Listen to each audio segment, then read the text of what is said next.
What if I tell you that the future of meat isn't meat at all? Meat didn't come from animals, but from plants instead. How? By carefully structuring plant protein using the 3D food printing technology. And what if I tell you that this is not only about food innovation, but also solving one of the biggest global crises, food sustainability?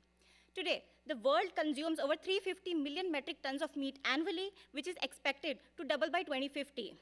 Our current methods of meat production are unsustainable, leading to emission of greenhouse gases, uses vast deforestation, and use up to 70% of fresh water. Hello everyone, my name is Mridini Upadhyay, a graduate student of food science and technology.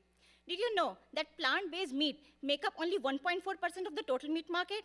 Well, that is because most of them still lack the taste, texture, and satisfaction of real meat.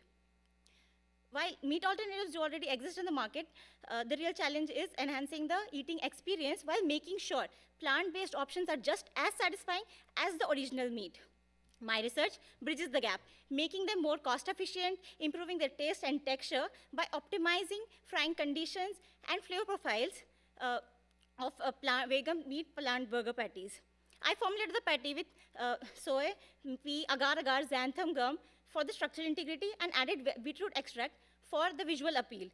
Instead of traditional processing, 3D food printing technology was used, which deposits protein layer by layer, which helps in mimicking the fibrous textures of original meat.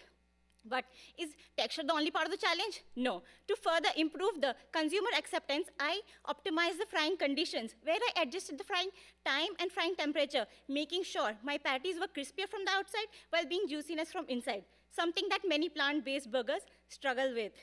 Lastly, for enhancing the consumer acceptance, I incorporated it with multiple flavor variations like barbecue masala and mixed Asian spices, making sure my patty were both delicious and meat-like.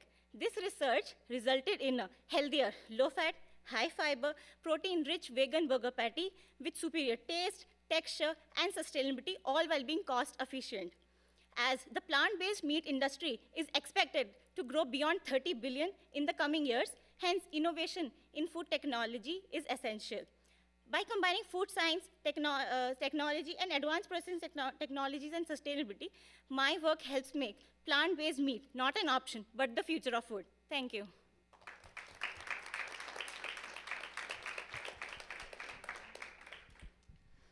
So I'm a long-time vegetarian and have eaten a lot of plant-based burgers, right? And I have seen a lot on the market. So what I'm hearing, right, is the cooking, you're distinguishing yourself based on how this cooks, right? And also the flavor profiles that you're adding, because it is a very crowded market. But some of the things that you named are really important to consumers. So as you think about marketing this, emphasize again what your call outs are for this market. So in my product, there are two allergens, soy and pea. But like as you said, there are already products already in the market, but what they face difficulties is the taste, to mimic the taste and the texture. So for mimicking the proper texture, I have added jackfruit fibers, so which when binded with agar-agar and xanthan gum, when shredded, it resembles more clear shredded versions of fibrous meat structure.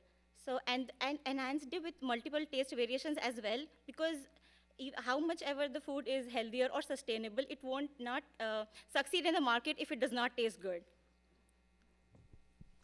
So I'm curious, when you talk about the taste, texture, the appeal, what did your research show, if you could only, which one of those is the most frustrating? I don't know if that's the right word, but for consumers, if you were only going to focus on one, which would that be and why, recognizing that you've created a better product than that, but I'm curious.